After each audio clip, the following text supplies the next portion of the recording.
Assalamualaikum warahmatullahi wabarakatuh. Kembali lagi di channel saya Mat Arif Prawibowo. Oke, pada malam ini kita akan sharing tutorial cara menentukan kapasitas cooling tower. Karena untuk sebelumnya di tutorial engineering HVAC itu kita sudah di kapasitas chiller ya, cara menentukan chiller. Nah, pada malam ini kita akan menentukan kapasitas cooling tower. Langsung saja kita cek ya. Oke, di sini saya ada sebuah contoh project ya. Project sebuah mall. Di sini sudah ada kapasitas chillernya. Waktu itu kita sudah bahas untuk kapasitas chiller ya. Sekarang kita akan bahas untuk kapasitas cooling tower. Bagaimana cara menentukan kapasitas cooling tower untuk sistem chiller? Nah, kita di sini lihat dulu ya. Di sini adalah sebuah contoh di mana sistem chillernya menggunakan water cool ya, atau sistemnya menggunakan air. Jadi untuk menentukan kapasitas chiller, untuk menentukan kapasitas cooling tower, ini akan berkaitan dengan kapasitas chiller. Jadi apabila kita sudah menentukan kapasitas chiller, maka akan lebih mudah untuk menentukan kapasitas cooling towernya. Jadi akan berpengaruh ya, atau saling berkaitan. Jadi apabila kita sudah menentukan kapasitas chiller, maka untuk kapasitas TR ini ada yang sudah ditentukan untuk kapasitas kondensornya.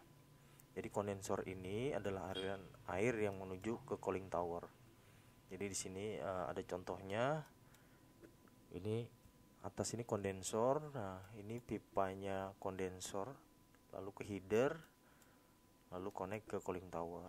Jadi yang akan berpengaruh untuk kapasitas cooling tower dari kapasitas kondensor tersebut. Jadi kita langsung saja, ini adalah sistemnya ya. Jadi kalau yang evaporator itu, ini untuk yang sistem pendinginnya. Ini yang supply ke gedung atau ke AHU atau FCU. Lalu untuk yang kondensor, ini adalah supply yang untuk kita katakanlah air panas yang ke cooling tower ya. Lalu ini yang ke evaporator itu air dinginnya. Oke. Kita langsung saja ke schedule. Di sini sudah ditentukan kapasitas chillernya di 700 TR. Lalu kapasitas evaporatornya itu di 1680. Nah, ini bisa lihat video saya sebelumnya ya. Dari mana 1680. Lalu untuk kondensornya di sini kapasitasnya 2100. Nah, ini juga sama. Ini juga dari mana kapasitas ini didapat, itu bisa lihat video saya sebelumnya. Maka kita langsung saja untuk menentukan kapasitas cooling tower. Jadi ada beberapa cara menentukannya ya. Salah satunya adalah temperatur yang masuk dan temperatur yang keluar. Ini kita bisa input atau bisa seleksi di brosurnya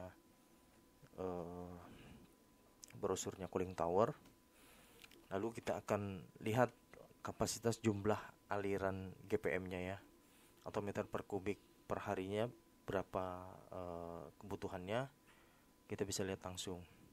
Tapi rumus cepatnya adalah dari kapasitas yang kondensor ini hasil dari chiller ya.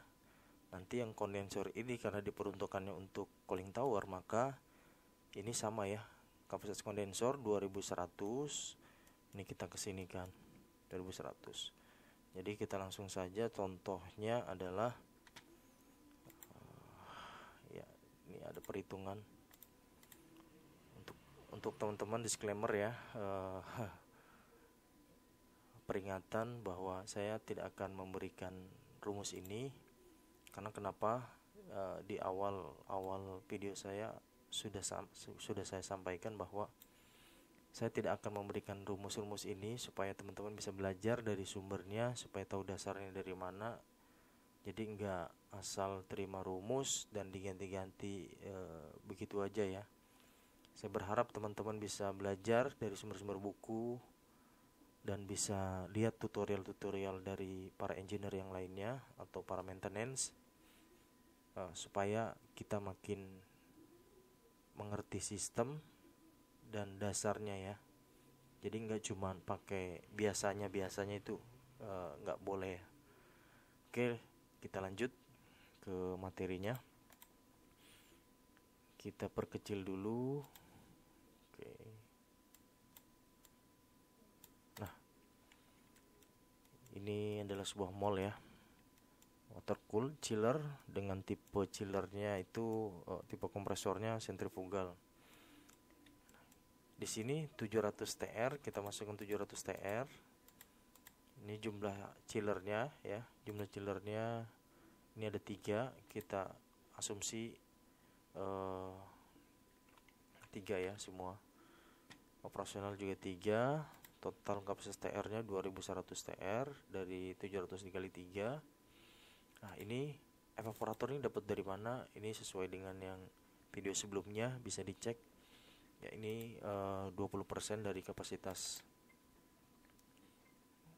Waduh, ada error di kabel. Ada gangguan sebentar.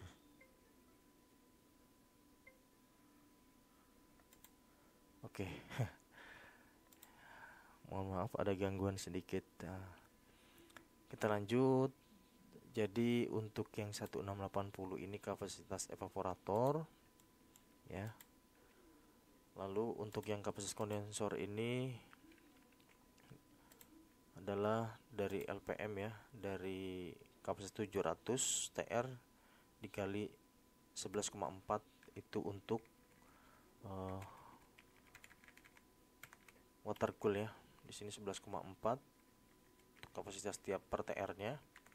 Jadinya 2100 dibagi 3,8. Ini rumus Excel ya.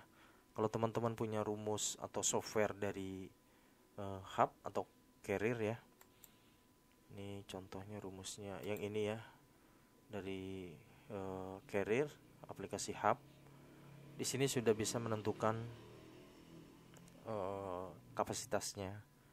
Jadi kurang lebih rumusnya sama ya dengan rumus yang Excel ini, cuman lebih rinci di yang software hub ya.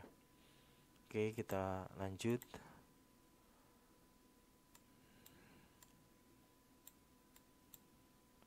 Jadi software hub itu dari carrier sebenarnya lisensi ya. Jadi lisensi atau yang berbayar. Jadi yang gratis itu tidak ada. Oke, lalu kita lanjut ya. Jadi ini yang tadi kapasitas cooling tower. Ini GPM-nya. Jadi GPM-nya adalah 2100 GPM. Di sini sama ya. Kapasitas TR-nya di sini hitungannya sebenarnya di 910 TR ya. Kalau di sini 900 TR. Ini sesuai dengan kapasitas yang ada, nanti tinggal bisa cek di brosur ya. Baik dari merek Kuken, Liangqi, Kingsun ataupun merek yang lain, spindle pin dan lain-lain ya. Mohon maaf tidak di endorse.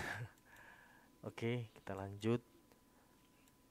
Jadi di sini kapasitas TR-nya 900, GPM-nya 2100 ya.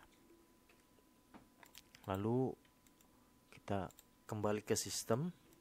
Nah, jadi kapasitas cooling tower ini adalah tadi mengacu terhadap chiller ya. Gampangnya, jadi dari kapasitas kondensor 2100 ini kita masukkan ke cooling tower ya.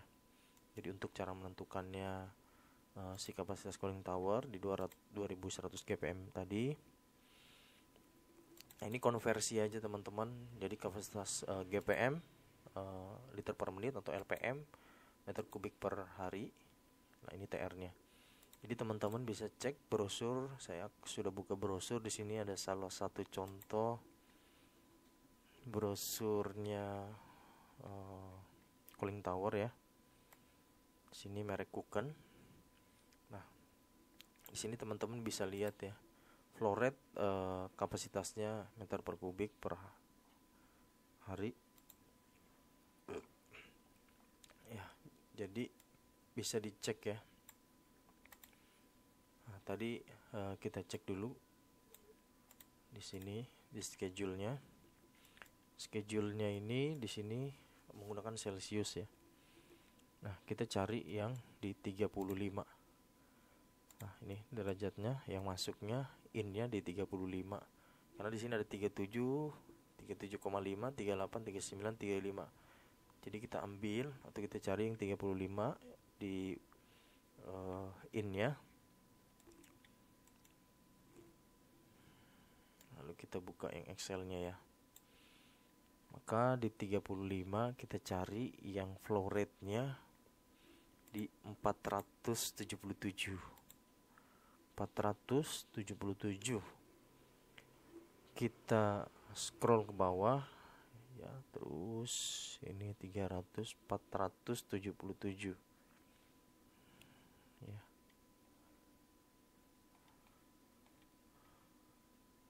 Ini ada dua ya ternyata ya, ada yang low noise sama extra low noise. Jadi coba kita tadi udah kelewat ya, sekarang yang extra low noise 35 juga 477. Jadi flow rate-nya itu harusnya ini ya, dia paling mentok yang ini ya, 475. Jadi kapasitas yang paling mentok ini 475.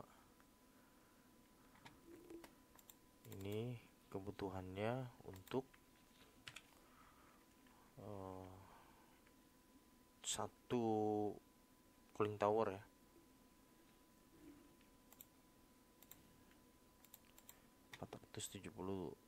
477. Maka harusnya tipenya tipe yang ini ya, 1060 ya. Nah, ini flow rate-nya. Nanti kalau salah bisa dikoreksi dari teman-teman ya. Jadi bisa lihat di sini dari brosur-brosurnya cooling tower. Kita akan coba buka brosurnya ya. Brosur.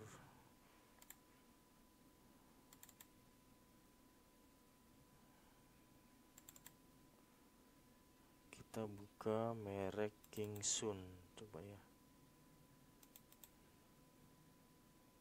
Ini penawaran Kingsun. Nah, di sini ada juga brosurnya. Kita bisa lihat ya, LPM, water flow-nya ada yang LPM, ada yang meter kubik per menit ya. Kita coba cari yang LPM-nya. Tadi LPM-nya di sini adalah 79 ya, 7.900-an. Maka kita cari di sini dari yang terkecil 7.900.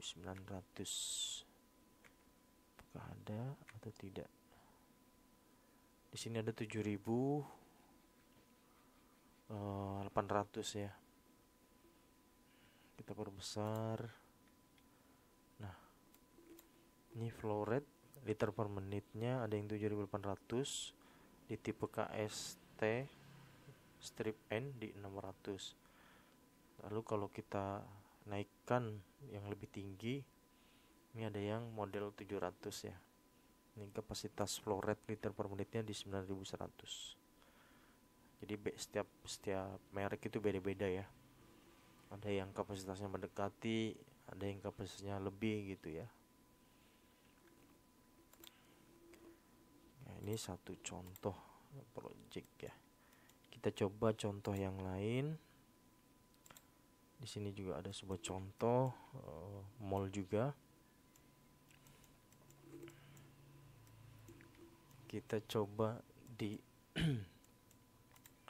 kita rubah di kapasitas chillernya ya. Chillernya di sini 600 TR. Nah, ada 3 unit.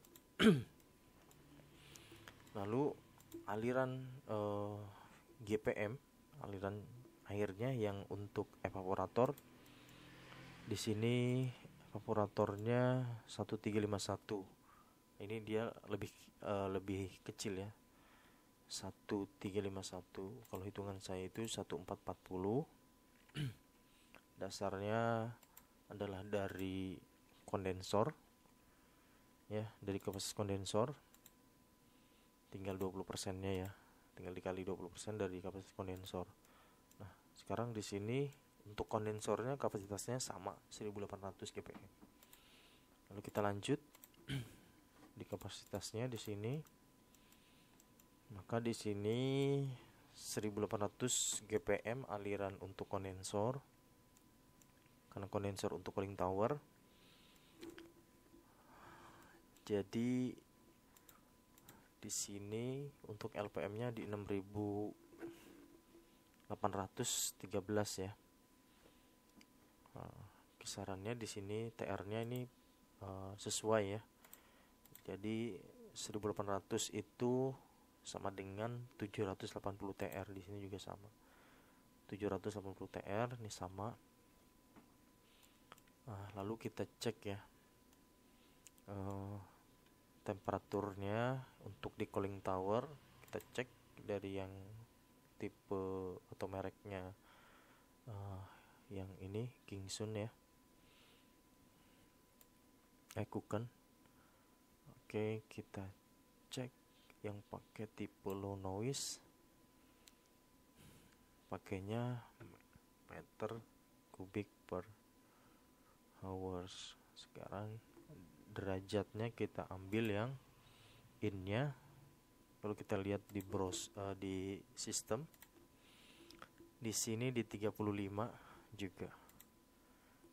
Lalu kita ambil yang 35 dengan kapasitas cooling towernya yang meter kubiknya di 409 ya. Jadi kita cari di 409. Nah, di sini adanya 393, maka kita pilih yang ini ya, 438. Jadi tipenya tipe Kuken SKB 438 SKB 940. Berarti ini ya. Ini bisa kita cek. Nah, kita tandai ya.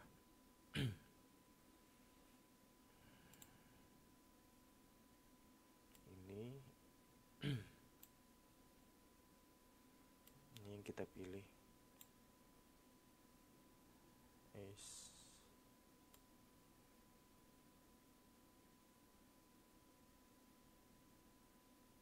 Nah, ini yang kita pilih ya. Area sini kita tandai warna kuning misal. Kok nggak bisa ya?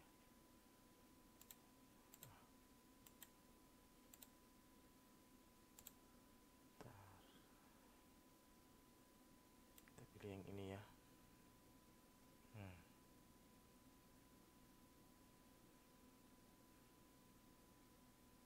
Nah, ini tipenya. Jadi bisa lihat dimensi berat ya. Sama untuk dimensi fan yang ini ada juga, kalau nggak salah ini juga ada ukuran yang untuk diameter pipanya ya. Diameter pipanya di sini juga ada. Ini tipe yang extra low noise. Nah, ini adalah fan-nya, ini motornya, ini fan yang secara paksa ya, untuk mendinginkan atau membuang air yang panasnya.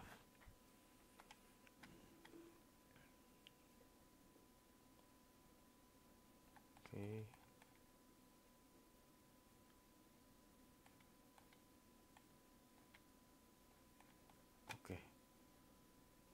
kita lanjut ke materi berikutnya. Oh, sudah ya, cukup dua saja. Jadi ini adalah sebuah mall, dua-duanya mall. Kita membahas pada malam ini cara menentukan kapasitas cooling tower ya. Oke, dari saya sekian. Jika ada kesalahan datangnya dari saya. Jika ada kebenaran itu adalah dari Tuhan Yang Maha Esa, Allah Subhanahu wa taala. Dari teman-teman bisa request ya, apa yang perlu saya buat tutorial. Semoga bisa saya buat dan bisa membantu teman-teman di dunia pekerjaan. Jangan lupa like, komen, dan subscribe. Assalamualaikum warahmatullahi wabarakatuh.